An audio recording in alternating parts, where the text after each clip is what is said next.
বান্দরবনে ঘোরাঘুরি করার মতো কিছু সুন্দর সুন্দর প্লেস অ্যান্ড সেসব প্লেসে কি কি অ্যাক্টিভিটিস থাকছে এই সব কিছু নিয়ে থাকবে আমার বান্দরবন ব্লগ পার্ট 2। যারা আমার এই ব্লগের পার্ট 1 দেখোনি তাদের জন্য আমি কমেন্ট সেকশনে কিন্তু লিঙ্কটা দিয়ে রাখবো।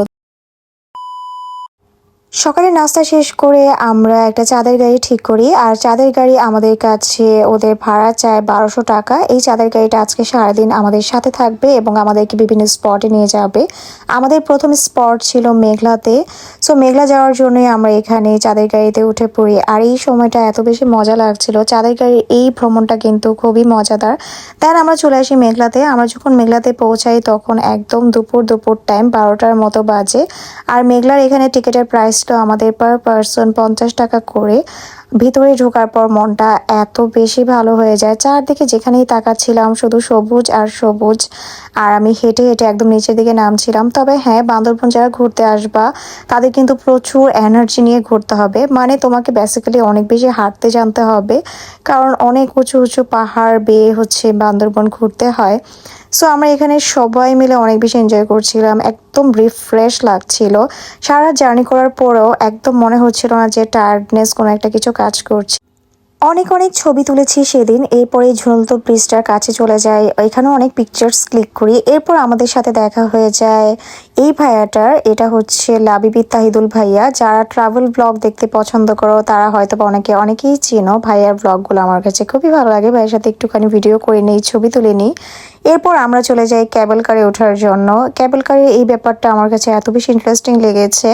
আমার ফার্স্টে খুব ভয় লাগছিল যে এটাতে উঠবো কিনা, বাট ট্রাস্ট মি, ওঠার পর যখন এটা রাইড শুরু হয় তখন মনে হচ্ছিল যে এত তাড়াতাড়ি কেন শেষ হয়ে যায়। আর এই রাইডের প্রাইস ছিল মেবি পার পারসন 50 টাকা করে। সো যারা মেঘলায় ঘুরতে আসবার একদম মাস্ট ট্রাই করবা এই ক্যাবল কারের একটা রাইড নেওয়ার। এটা অনেক অনেক বেশি মজা ছিল, এটা একদম মিসই করা যাবে না এরকম ছিল।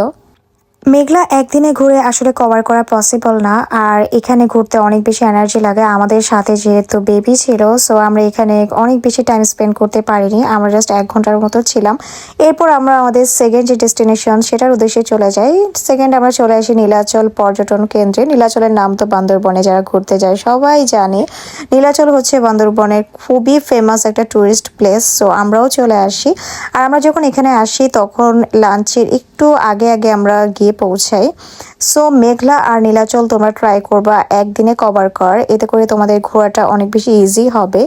এরপর যখন আমরা এখানে পৌঁছাই ভেতরের পরিবেশটা এত বেশি সুন্দর ছিল, যেহেতু একটু দুপুর টাইম ছিল, মানুষজন কম ছিল, সব মিলিয়ে একটা অন্যরকম ফিলিংস। দেন আমরা এখানে দেখি যে ওরা আখের রস সেল করতেছে।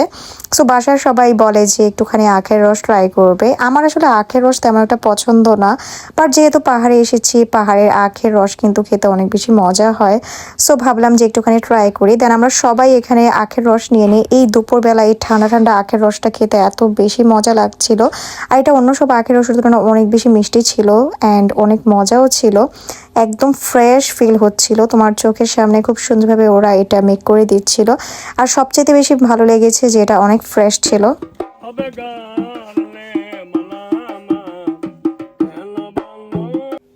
নীলাচলে বিকেলের এই টাইমটা থাকতে অনেক ভালো লেগেছিল। আর আমাদের কিন্তু একদম লাঞ্চই করা হয়নি, ঘুরতে ঘুরতে প্লেসটা এত বেশি সুন্দর ছিল যে আমাদের কারোই খাওয়ার কথা খেয়ালই ছিল না। সো আমি আশেপাশে একটু ঘুরে দেখছিলাম আর ভাবছিলাম যে আল্লাহর সৃষ্টি কতটা বেশি সুন্দর হয়। আসলে তোমরা যারা ঘুরতে পছন্দ করো তারা চেষ্টা করবে পাহাড়ি ঘোরার। পাহাড়ি ঘুরলে না মনটা অনেক বেশি ভালো হয়ে যায়। আর এই প্লেসটা তো সবাই চেনো, নর্মালি বান্দরবনে যারা ঘুরতে আসে এই প্লেসটাতে সবার একটা ছবি থাকেই। নর্মালি এখন হচ্ছে যেহেতু শীতকাল, এখন ওইভাবে মেঘ দেখা যায় না, বাট এইসব স্পট থেকে কিন্তু যখন বর্ষার মৌসুম থাকে খুব সুন্দর মেঘ পাওয়া যায়। এটা আসলে পাহাড়ে ঘোরার সিজন না, বাট আমরা একটু শীতেই ঘুরতে এসেছি। এর আগে যখন আমি সাজেকে গিয়েছিলাম তখন কিন্তু আমরা অনেক মেঘ পেয়েছি। ঠিক সাজেকের মতো মেঘও কিন্তু এখানেই পাওয়া যায়, শুধুমাত্র তোমাদেরকে সিজনে আসতে হবে। বাট আমরা এবার প্ল্যান করেই শীতে এসেছি। আসলে এক এক সময় এক এক জায়গার সৌন্দর্য এক এক রকম হয়ে থাকে, তাই এবার চেয়েছি শীতের এই সৌন্দর্যটা আমরা এই পাহাড়ে উপভোগ করব।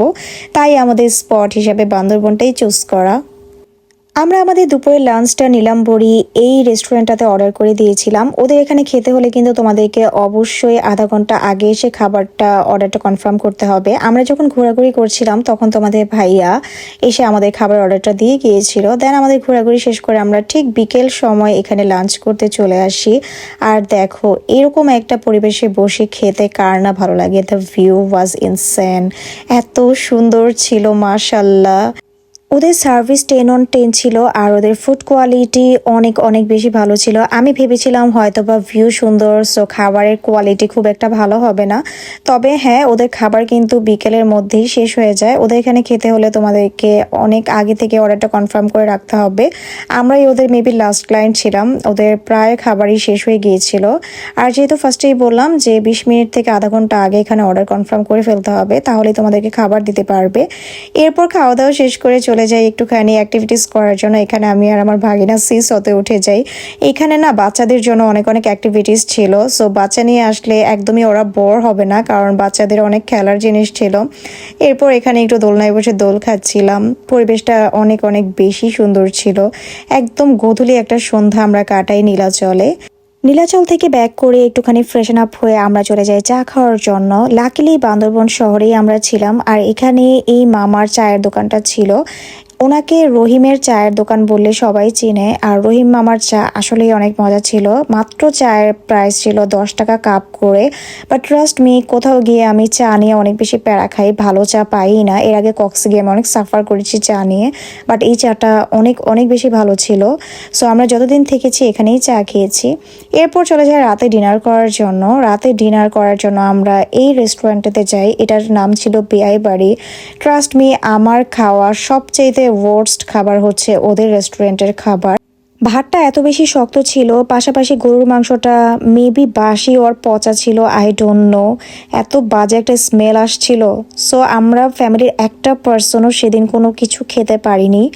দেন আমার শাশুড়ি মাকে যেহেতু আমরা আমাদের যে কটেজ ছিল সেখানে রেখে এসেছি, তাই তার জন্য এখান থেকে আমরা একটা পার্সেল নিয়ে নিই, কারণ হচ্ছে ওই রেস্টুরেন্টের খাবার অ্যাটলিস্টই খেতে পারবে না, কারণ আমরা একটা মানুষও সেদিন রাতে খাইনি। এরপর কিছু ফ্রুটস অ্যান্ড কেক বিস্কিট এগুলো নিয়ে নিই রাতে খাওয়ার জন্য, কারণ অলরেডি তখন অনেক রাত, 11টার বেশি বেজে গিয়েছে। আর বান্দরবন তো আর ঢাকার মতো না যে সব সময় খাবার অ্যাভেলেবেল পাওয়া যাবে। যাই হোক, বান্দরবন পার্টের কিন্তু আরও একটা ব্লগ পার্ট 3 আসবে। সো যারা ইউটিউব থেকে দেখছো তারা সাবস্ক্রাইব করে দিও, অ্যান্ড যারা ফেসবুক পেজ থেকে দেখছো তারা কিন্তু ভিডিওতে একটি লাইক দিও অ্যান্ড আমার ভিডিওটা শেয়ার করে দিও। Thank you so much for watching. Video কেমন লাগলো সেটা আমাকে কমেন্টস করে জানাতে ভুলো না। আল্লাহ হাফিজ।